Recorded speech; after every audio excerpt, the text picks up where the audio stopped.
दोस्तों नमस्कार। मैं आप लोगों का हार्दिक अभिनंदन करता हूं अपने trader by stock market YouTube channel में। जो लोग फर्स्ट बार विजिट कर रहे हैं सब्सक्राइब वगैरह कर लें, बेल आइकन वगैरह प्रेस जरूर कर लें। तो ये फ्री टेलीग्राम है, जरूर ज्वाइन करिए। ये शॉर्ट स्विंग है, ये स्विंग है, ठीक है। तो शॉर्ट स्विंग प्रीमियम है, स्विंग तो आप लोगों को ज्वाइन करके ही रखना चाहिए। अगर वो भी नहीं करते हैं तो फिर तो मर्जी है सर आपकी। तो ये कल मैंने आप लोगों को बता दिया था कि वियतनाम, कल रात को ही बता दिया था कि वियतनाम के साथ जो ट्रम्प का समझौता का घोषणा किया है कि 20% लगेगा वियतनाम से जो माल जाएगा ट्रम्प के पास, मतलब अमेरिका में, और अमेरिका फ्री में 0% टैरिफ पे काम करेगा। तो ये खबर तो अच्छी बात है भाई कि अमेरिका में सामान आएगा तो 20% लेगा और अमेरिका जो है वो फ्री में वहाँ ट्रेड करेगा। तो ये खबर से थोड़ा सा तेज़ी देखने को मिला।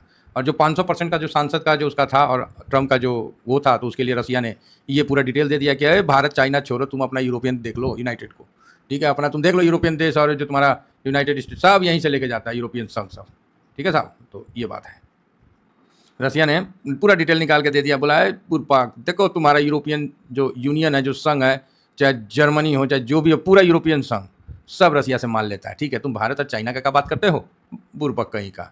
तो अब देखिए इस पर क्या प्रतिक्रिया आता है अमेरिका का, मतलब। और यही चीज़ जयशंकर साहब ने बोल दिया था कि भाई जब आपको सस्ता मिलता है तो आप तो लेते हो, तो कहीं ना कहीं सर रसिया अगर मजबूत है तो भारत तो दोस्त है, तो छोड़ दीजिए। आप तो यूक्रेन के भी दोस्त हैं, उनके भी दोस्त हैं, उनके दुश्मन है, तो दुश्मन को आप दे रहे हैं क्यों? क्योंकि आपका बेनिफिट हो रहा है। तो ये भी चीज़ समझा जाए। यही बात कोई बोल दे तो मिर्ची लग जाए, मेरे सामने बोल कैसे दिया, तुम्हारा औकात क्या है? तो भाई पता होना चाहिए, नंगे भूंगे घूम रहे हो तो तुम, ठीक है।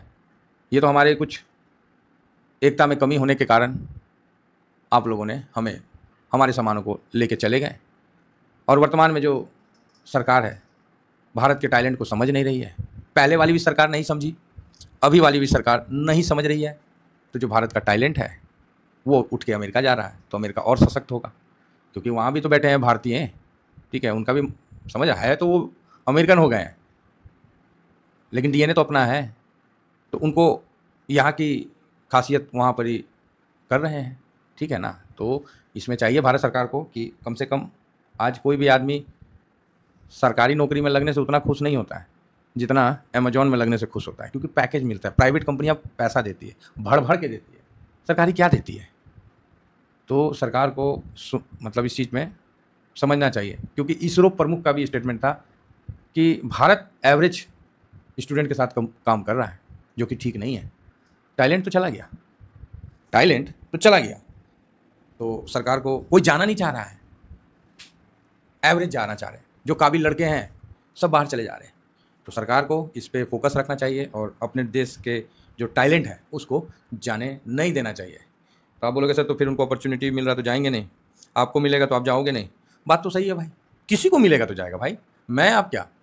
हाँ, थोड़ा 19-20 का फर्क होगा तो आदमी एडजस्ट कर लेगा, 19-20 का फर्क होगा तो एडजस्ट कर लेगा। अब मान लीजिए आप यहाँ कमा रहे हैं साल में 10 लाख 20 लाख, एक बात कह रहे हैं 10 लाख कमा रहे हैं, मतलब लाख रुपया 90,000 के आसपास कमा रहे हैं, और आपको यही ऑफर मिल गया कि हर मंथ हम तुमको 5 लाख रुपया देंगे, तो कौन नहीं जाएगा? हर कोई भागेगा। ये चीज़ मतलब समझना चाहिए कि हर जगह के टैलेंट को अमेरिका ने खींच के तब जाके वो अमेरिका बना है। वहाँ के मूल निवासी तो बेचारे पता नहीं कहाँ चले गए। तो आशा करता हूँ कि व्यू आप लोग समझ गए होंगे। अब हम आगे बढ़ते हैं। जैसे दिल्ली के मूल निवासी तो पता नहीं कहाँ चले गए जो पहले के जाके फंस गए वो तो अलग है। मुंबई के मूल निवासी कहाँ चले गए कोई पता नहीं, ठीक है। तो उसी तरह कई होते हैं, जैसे शहर बनता है तो सब बाहर से आके अपना अपना वहाँ पर ही रहता है वहाँ। अब जैसे बेंगलोर हो गया, मूल निवासी कहाँ चले गए, उसी तरह अमेरिका पूरा डेवलप हो गया, समझ गए ना। तो इसीलिए इसमें किसी को भी दोष देना ठीक नहीं है। चलिए आगे बढ़ते हैं। और आज का हम डाटा, आज है एक्सपायरी, क्लियर है? तो आप बोलोगे हाँ आज तो क्लियर है सर एक्सपायरी। वॉलेटाइल सेशन है, अगर मेरे हिसाब से 300 के आसपास आ जाए ना तो बहुत बढ़िया रहेगा मेरी तरफ से। नहीं आया तो हम कुछ नहीं करेंगे 300 के पास आ जाता ना बढ़िया है, झटका देगा, ऊपर नीचे का झटका देगा, ठीक है। और अमेरिका में आज हाफ डे चलेगा और कल इंडिपेंडेंस डे के शुभ अवसर पे शायद वहाँ उनका मार्केट बंद रहेगा। तो अमेरिका मोटा मोटी 1.5 दिन के लिए बंद रहेगा, क्लियर है? अब बोलेगा ओके क्लियर है। तो जब भी छुट्टी का माहौल होता है तो भाई साहब, मुझे ध्यान में नहीं था, नहीं तो कल ही इस चीज़ को पकड़ लेना था कि छुट्टी का जब माहौल होता है खासकर अमेरिका ये सब में, तो मंदेरिये जो है वो भाई साहब समझ रहे हैं, मंदेरिया जो है एकदम छा जाता है। जैसे नहीं जोम्बी वाला फिल्म था, क्या था जी, जिसमें धूप में निकलता था तो धूप में नहीं जा सकते थे, क्या मॉन्स्टर वगैरह क्या था, धूप में जाता था तो उसका शरीर जलने लगता था तो फिर अंधेरे में आ जाता था। तो उसी तरह जब कुछ मार्केट बंद होते हैं ना, खासकर अमेरिका ये सब, तो भाई मंदिर छा जाते हैं। आज देखिए उम्मीद तो है कि छाएंगे, बाकी देखा जाएगा, है ना। तो यहाँ पर ही अपन देख लेते हैं कि पोजीशन के हिसाब से क्या चल रहा है। एफआईएस का नहीं आने के कारण डॉलर कमज़ोर है और कुछ नहीं है। एफआईएस कहीं अपना पैसा नहीं ले जा रहे हैं, है ना। तो नहीं, क्या होता है ना, सब आदमी बोलने लगता है कि नहीं एफआईएस जो है अपना पैसा लेके चाइना जा रहे हैं, कहीं जापान जा रहे हैं, कहीं वियतनाम जा रहे हैं, कहीं तुर्की जा रहे हैं, पता नहीं कहाँ कहाँ का देश का नाम बताने लगते हैं। तो भैया कहीं नहीं जा रहे हैं, डॉलर कमज़ोर है इसलिए वो लगा नहीं रहे। डॉलर मजबूत होगा देखिएगा वो धक से लगाएंगे, 100 तक भी चल जाए। और ये हम लोग के लिए बहुत अच्छा टाइम है, नोट कर लीजिए इसको। हाँ, ये बात नोट कर लीजिए। और मैं, आप देख रहे हैं कंटिन्यू, मैं इस बात पे हफ्ता दिन से फोकस दिया हूँ कि यूएस मार्केट में पोजीशन होना चाहिए और होल्ड में होना चाहिए, ठीक है, एकदम होल्ड करना है, समझ रहे हैं। आप बोलिएगा नहीं सर ये तो ठीक नहीं है, अरे भैया सब ठीक है, सब ठीक है। ट्रम्प अकेला यूएस नहीं है, ठीक है, ट्रम्प अकेला अमेरिका नहीं है, ये बात मान के चलिए। वर्तमान में सत्ता है उसके हाथ में, ज़्यादा दिन नहीं है, तो बढ़िया है, बढ़िया है, ठीक है। अब आ जाइए थोड़ा सा यहाँ देखते हैं। आज अमेरिका हाफ डे चलेगा, तो कैश में बिकवाली 1542 करोड़, 2763 करोड़ बीआईएस ने खरीदा था, तो ये तो कल हम लोग डिस्कस किए ही थे।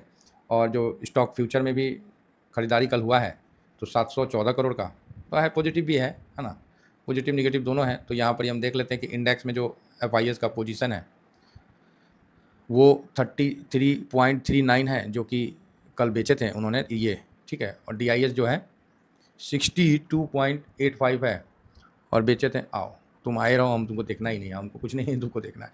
डीआईएस हो गया। और इधर पब्लिक कल पोजीशन बढ़ाया ना, यही तो मेरे को, इसीलिए तो आज मैं 300 के लिए भी बोल रहा हूँ, नहीं तो बोलना नहीं था। तो आज ठीक है। और प्रो ने भी 50, ये तो आज तो भाई घमासान युद्ध होगा। प्रो अपना पोजीशन पूरा दबा के काटेंगे, ठीक है, काटने का मतलब नीचे की तरफ धकेलने की पूरी कोशिश करेंगे। एफआईएस भी, दोनों मिलके करेंगे काम, इसीलिए अपना लॉन्ग पोजीशन एफआईएस ने कम किया है, प्रो ने भी हल्का कम किया है। पब्लिक त्राहिमाम चिल्लाएगा, ठीक है। तो आप बोलोगे सर तो फिर हम लोग भी फंस जाएंगे। देखो टीवीएसएम पब्लिक में नहीं आता है, टीवीएसएम भाई साहब टीवीएसएम है, हम लोग अब आम आदमी से बहुत खास है। क्या बात करते हैं, निफ्टी गिरता है आपका पोर्टफोलियो नहीं गिरता है, कोनो मजाक बना रखे हैं। तब अपने पोर्टफोलियो को हैज करके चल रहे हैं। पैनिक नाम का चीज़ नहीं है। समझ में आया ठीक है, नहीं समझ में आया तो जाओ, मार्केट समझ में नहीं आया, 10 से 15 मिनट मार्केट में बैठना है, वो भी प्रॉफिट बुक करने के लिए। और क्या चाहिए आपको, मार्केट को तो हलवा बना रखे है।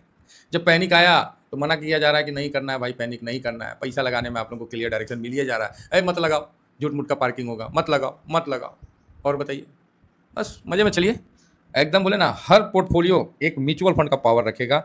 ये आने वाला समय का मैं जो देख के आपको गाइड कर रहा हूँ, बता रहा हूँ, हर पोर्टफोलियो एक म्यूचुअल फंड का दम रखेगा, जो कि काफ़ी स्ट्रॉन्ग रहेगा और काफ़ी बढ़िया रहेगा। 16% निफ्टी गिरने के बावजूद मेरा पोर्टफोलियो 0 से थोड़ा सा माइनस गया था, और वो भी आप लोगों के सामने मैंने पोर्टफोलियो बनाया है। तो ये कॉन्फिडेंस है। अब तो भैया निफ्टी 16% भी गिर जाए ना तो पोर्टफोलियो माइनस नहीं जाएगा अपना, ठीक है। बहुत मुश्किल है, बहुत मुश्किल है। तो बहुत बढ़िया है, इसीलिए कॉन्फिडेंस नेक्स्ट लेवल का रहता है। कोई डर नहीं रहता है सीने में कि ये हो जाएगा वो हो जाएगा, इसका प्रमोटर बेच रहा है उसका प्रमोटर बेच रहा है, भाड़ में जाओ। जिसको जो करना करो। देखिए ये कॉन्फिडेंस कैसे आया भाई, जब आपका पोर्टफोलियो से ना खुशबू आएगा तभी कॉन्फिडेंस आएगा। ये नहीं कि पोर्टफोलियो देखने का मन नहीं कर रहा है जी, सब लाले। अभी तो डेल्टा क्रॉप तोड़ा था, जिसके पास डेल्टा क्रॉप होगा देखिएगा 60% 50% टूटा हुआ होगा, समझ रहे हैं। देखिए कि मन लगेगा, मतलब मोरल को डाउन कर देगा। चलो तो भैया आप लोग पब्लिक नहीं है, आप लोग खास हो चुके हैं जो हमारे साथ साल भर से 1.5 साल से जुड़े हुए हैं। अब आइए सब आगे बढ़ते हैं। तो यहाँ गोल्ड में थोड़ा सा तेज़ी है, सिल्वर में ठीक ठाक तेज़ी है। लो ये तो माइनस में हो गया जी, ठीक है महाराज, वही है सिल्वर, ना तनी मनी ऊपर नीचे एडजस्ट कर लीजिएगा। डॉलर इंडेक्स सिल्वर में फ्रेश नहीं लगाना है तो रूल नंबर 12 ये समझ के चलिए। रूल नंबर 12 को घोट घोट के पी जाइए जिसको लगाने का मन है, क्योंकि रिस्क रहेगा तो रिवार्ड भी रहेगा। तो यहाँ पर आप इस चीज़ को समझ के चल सकते हैं। नेक्स्ट अपना आता है यूएस का डॉलर इंडेक्स मजबूत हो रहा है। ये जहाँ 100 पार किया आपका यूएस मार्केट का इन्वेस्टमेंट स्वाद दे देगा। देखिए हम क्रिप्टो में नहीं करते हैं इन्वेस्टमेंट, जानते हैं पैसा बनाने का मन करता है, झूठ नहीं बोल रहे हैं, मेरा भी बहुत मन करता है क्रिप्टो में इन्वेस्ट करें, लेकिन एक मन बोलता है ना ठीक नहीं है, समझे। क्योंकि जहाँ कुछ है ही नहीं है, हवे हवे में बात चल रहा है, सब कुछ हवे में है, वहाँ इन्वेस्ट करके क्या, क्यों बड़े लोग इन्वेस्ट कर रखे इसलिए हम इन्वेस्ट कर दें। बड़ा लोग जहर खाएगा तो हम भी उसको जहर खा लेंगे। थोड़ा सा भूटान अपना 40% पैसा उसी में ठोक दिया है, चौथा सबसे बड़ा क्रिप्टो का भूटान हो गया है, जहाँ पर आप जाइए तो आप अपना क्रिप्टो से घूम सकते हैं फिर सकते हैं। देखिए हम खराब नहीं बोल रहे हैं, आने वाला भविष्य का करेंसी, अरे करेंसी कभी भी वो बनता है जिसका कोई बेस हो। ई कौन करेंसी है? तो आप बोलिएगा सर आपको समझ में नहीं आता। ठीक है, हमको नहीं समझ में आता है, नहीं समझ में आता है, कुछ तो होना चाहिए ना। तो अमेरिका इसका वो है डोनाल्ड ट्रम्प, पॉसिबल नहीं है ना। सर बहुत पैसा बन रहा है इसमें क्रिप्टो में, क्या करिएगा, ज़्यादा पैसा लेना नहीं है समझे। अब वो कौन कौन सा ब्रोकरेज फॉर्म है जहाँ पर ही खोल लें और उसका पैसा इंडिया में नहीं रहेगा, फॉरेन में रहेगा, कहीं कुछ हो गया हम किसको जाएंगे। अभी तो आज ही तो किसी ने अपना फंड ट्रांसफ़र किया एक ब्रोकरेज हाउस से दूसरे ब्रोकरेज हाउस में। तो एक सेकंड, तो जो हम लोग ब्रोकरेज हाउस का बोलते हैं जिसका सबसे जो उसमें ट्रांसफ़र किया तो ऐड हो गया लेकिन पूरा अपडेट नहीं हुआ। तो उन्होंने मुझे बोला, तो फिर मैंने आगे तक कंप्लेन रेज किया। तो ये मतलब एक प्रोसेस है कि भाई कुछ होगा तो आदमी जाके चढ़ जाएगा, समझ रहे ना। अब वहाँ पर ही कहाँ जाएंगे, क्या मतलब कुछ समझ में ही नहीं आता है और दुनिया उस तरह से चल रही है, अब क्या बोला जाए। चलिए ठीक है, समय सब चीज़ आगे मजबूत होगा तो देखा आ जाएगा। फिलहाल चलिए, जो अपना रुपया थोड़ा कमज़ोर है और डाउ जोन में हल्का तेज़ी है, कुछ तेज़ी नहीं है, नॉर्मल है। और कल यूएस मार्केट अच्छा पॉजिटिव बंद होने का कोशिश किया तो है डाउ ने अपना, ठीक है। डाउ जोन साइडवेज होकर बंद हुआ है। नेस्डेक जो है 163 पॉइंट अप था तो मजबूती के साथ, क्योंकि वियतनाम का खबर सब में तेज़ी हो गया। फैंग इंडेक्स ठीक ठाक बंद हुआ है। तो चलिए सारे चीज़ को हम अपने उस पर क्या ना, बात जब एनालिसिस करने लगते हैं ना तो कहीं कहीं का बात उठ जाता है ना, तो थोड़ा सा करना पड़ जाता है। आइए FIS को देखते हैं। तो FIS आज नहीं है, पॉजिटिव नहीं है, निगेटिव करो। DIS न्यूट्रल रहेगा और क्या करेंगे, प्रो भी निगेटिव करेगा आज, है ना, लॉन्ग पोजीशन कट करेगा ड्यूरिंग मार्केट में। इंडिया विक्स पॉजिटिव है, PCR न्यूट्रल है, गोल्ड न्यूट्रल है, क्रूड पॉजिटिव है, यूएस मार्केट पॉजिटिव है, रुपया निगेटिव है, डॉलर इंडेक्स पॉजिटिव है और PE भी निगेटिव है। तो 4 निगेटिव है, 4 पॉजिटिव है, 3 न्यूट्रल है, ठीक है। इसी बेस पे अपने को आगे बढ़ना है और यही चीज़ आपको होता हुआ नज़र आना चाहिए। तो वॉलेटाइल रहेगा भाई, है ना, जितना प्लस है उतना माइनस भी है। तो चलिए, वॉलेटाइल सेशन है, दबाव अगर नीचे भी दिखता है लेकिन आज का बड़ा मूवमेंट का है। देखिए जितना डाटा आज मेरे पास है, जो इशारा नहीं होते हैं, तो आप बोलिएगा कौन सा इशारा सर। देखिए एक तो डाटा दिखा दिए, डाटा ये बना, एक इशारा होता है कि कई टाइप का होता है इशारा। आप देखे होंगे पुतिन साहब जब अपना कमांडो को माइक पकड़ के ऐसे करते हैं तो वो कुछ और हो जाता है। पुतिन साहब जब हाथ को ऐसे करते हैं तो उसका कमांडो फट से आ जाता है और जो भी राष्ट्रपति है उसको हटाने लगता है, चाहे कोई भी हो। फ्रांस का भी शॉर्ट्स में भी देखते हैं। तो कई ऐसी चीज़ हैं जो कोड से भी काम होता है, तो वो कोड यहाँ पर ही चल रहा है। क्योंकि आप समझ रहे हैं उस पूरे चीज़ को हम भी डिकोड नहीं कर पाए हैं, कोशिश है, लगे रहेंगे। काहे तो एक बात याद रखिएगा, करत करत अभ्यास। मतलब एक रस्सी से जब पत्थर कट सकता है तो आप अभ्यास करते रहिएगा ना अपना फोकस के साथ, तो कहीं ना कहीं उस चीज़ को भी ब्रेक कर दीजिएगा, ठीक है। जो लोगों के लिए असंभव है उस चीज़ को भी ब्रेक कर दीजिएगा, लेकिन उसको सही तरीका से काम किया जाए। तो आज का जो व्यू है वो बड़ा मूवमेंट का है, चाहे ऊपर या नीचे बड़ा मूवमेंट का है, ठीक है। बड़ा मूवमेंट मतलब 250 पॉइंट प्लस माइनस 300 400 भी चला जाए तो कोई ख़राब नहीं है। फिर भी एक दो डाटा जो है उसमें वो 2 डिजिट मतलब कहने का मतलब हो जाता है मेरा 2 डिजिट मतलब 10 to 99, इसमें भी ख़त्म हुआ है, मतलब मार्केट क्लोज हुआ है। मतलब मैक्सिमम बिग मूवमेंट का है, बाकी कुछ केस में ये हुआ है। फिलहाल यहाँ पर ही ये मैं आपको बता सकता हूँ। तो जिस साइड में जाएगा उस साइड में बड़ा मूवमेंट बन सकता है। फिलहाल इतना ही कहकर अपनी वाणी को विराम देता हूँ। Thank you very much. जय हिंद, जय भारत।